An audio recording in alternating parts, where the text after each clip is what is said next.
In 2022, we got the Book of Boba Fett, Obi-Wan Kenobi, Andor, Tales of the Jedi, 10 new books, and tons of new comic issues, including the end of Phase 1 of the High Republic. It was a lot. As we wrap up the year, I wanted to look back and talk about my favorite new Star Wars stories and moments from the past 12 months.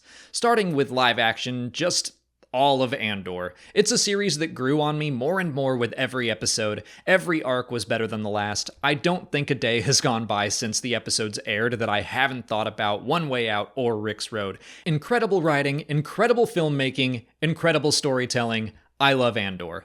But guess what? I also want to talk about the Book of Boba Fett and Obi-Wan Kenobi. So many fans have taken to pitting every series against every other series, and it's exhausting. Of course, we all have our own tastes and preferences. Yes, Andor was my favorite series of the year. It's probably my favorite of all the series so far, but the other series have value and depth too. When I look back at the Book of Boba Fett, I loved the ending of its second episode, with Boba going on a vision journey through the desert, breaking free of the stranglehold of his ancestry and origins, crafting his own gaffy stick, and becoming part of the Tusken tribe. I loved the scene in episode 3 where Danny Trejo's Rancor Keeper character got to teach Boba that Rancors are only vicious fighting monsters if you train them to be vicious fighting monsters, because he's talking about Boba too, the clone of a bounty hunter trained to become a bounty hunter who shares a face with countless other fighters in the galaxy. As Boba longs to be something more, he sees himself in the Rancor. Come on, that is good stuff. Andor was more real and overt and in your face with its messaging, and that's great. I even think it's necessary. But the Book of Boba Fett had plenty to say as well, and it used Star Wars stuff to communicate it. I love that. The series wasn't perfect, but I live for those meaningful moments, and honestly, seeing Cad Bane and Cobb Vanth in a shootout stressed me out just as much as some of the most intense moments in Andor. Obi-Wan Kenobi was probably the series that I connected with the least, but it's not like I'm gonna tell Star Wars fans not to watch it, because very few of my complaints had to do with the story or themes. They were more about the execution. But seeing Ewan and Hayden on screen together, both as friends and enemies, seeing Obi-Wan overcome his failures to become a true Jedi Master once again, seeing him reunited with Qui-Gon, I loved all of that. And thank you for giving me badass Beru and Owen. I so badly wanted to see them having an actual relationship with Luke, and that did not disappoint. All I'm trying to say is, just because you like one series doesn't mean you have to turn on all the others. They're all different flavors of Star Wars, and personally, I like the variety. Even if I have a preferred flavor, I would get bored if I only got that flavor from now on. But I'll hop off my soapbox and head over to animation. We only got Tales of the Jedi this year, and while it was a mixed bag for me, I loved the Dooku stuff. Seeing him working alongside Qui-Gon was awesome, their relationship was great, but getting to learn some specifics about his waning faith in the Republic and the Jedi Order gave some much needed context to his fall. I understand him so much more than I did before. It took some stuff I knew abstractly and made it all concrete. The only bummer is that I could have watched that story for far longer than only 3 short episodes, but I am glad we got it. Jumping into books and comics, I gotta give a general shout out to the High Republic. Phase 1 ended in March of 2022, and Phase 2 began in October. As a whole, I am still very into this era. I love the general direction of the entire initiative, but Midnight Horizon was specifically one of my favorite Star Wars books. It had a near-perfect balance of pulpy adventure, humor, tragedy, action, emotional gut punches, and a kick-ass Yoda moment that had me pumping my fist. The Fallen Star by Claudia Gray was also very good. If you've been considering starting the High Republic, I would recommend reading Light of the Jedi, The Rising Storm, and The Fallen Star, just the main novels, and if they catch your attention, you can always add in the YA books or the middle grade books.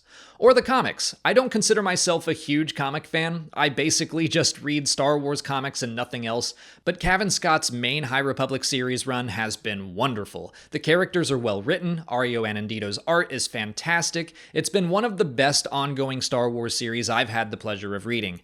The Phase 1 conclusion and the Phase 2 relaunch introduction were both great. And I have to bring up Daniel Jose Older again because he wrote both the High Republic Adventures, which was solid, but also Trail of Shadows, which was phenomenal. Trail of Shadows is one of my favorite Star Wars comics of all time. It's a noir-style mystery, and it works so well in this universe and this era. The mystery was great, the twists shocked me, I cannot recommend it enough. Okay, moving out of the High Republic, my other top book of the year was probably Shadow of the Sith. Author Adam Christopher tackled the challenge of writing a story where we kind of know the ending, and he still made it very engaging. He gave us more context about Exegol and the Final Order and the First Order and Rey and her parents. Luke and Lando interacting together was a joy to read, and he made some really fun connections back to other stories that made my connected universe-loving heart sing. Padawan by Kirsten White was a young adult novel about ObiWan that really surprised me. It dug into the story of a young man who was raised to be very religious, venturing out into the real world to have his beliefs challenged as he expanded his horizons and experiences. I related to that quite a bit. Sticking with Obi-Wan, Brotherhood by Mike Chen was also surprisingly deep. Chen took what could have been a very surface-level story of that business on Cato Nemoidia, and he made it mean something. He balanced heavy themes with action and comedy, and I love the way he actually did handle that business on Cato Nemoidia. This is probably the book of the year to read for prequel fans. Next, let's talk about some comics. Dr. Aphra by Alyssa Wong was consistently my favorite ongoing series throughout the year. It is so weird all the time and in the best way.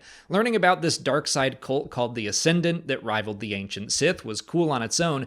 Then Aphra got possessed by one of their creations, and it's just so wonderfully wild. I hope Alyssa Wong keeps writing this series for a long time. Charles Soule's Crimson Reign series was really cool too. War of the Bounty Hunters in 2021 was a little hit or miss for me, but the second part of the Kira trilogy struck a better balance between connecting to the other comics while still letting them all feel individual. The issues about the Archivist and the Knights of Ren were especially good. And finally, I will highlight Han Solo and Chewbacca by Mark Guggenheim. We're only a few issues in, but the first arc has surprised me multiple times. It's also striking a great balance between new and familiar faces, the situations have been fun, and there have been some very deep-cut references to some very nerdy Star Wars history. It's just been a lighthearted blast to read. But that's going to bring us to the end of my favorite Star Wars stories of 2022. There were, admittedly, a lot, but I apologize for nothing. Here at the end of the year, I always have a good time looking back at the stories that brought me joy, and I'm so grateful that I get to do this every year, so thank you all for continuing to watch and support the channel. Let me know what your favorite Star Wars stories of the past year were down in the comments. If you haven't already, please like this video, subscribe to the channel, follow us on TikTok, Twitter, and Instagram, and consider checking out our Patreon page. As always, thanks for watching, may the Force be with you, and we'll see you in the new year.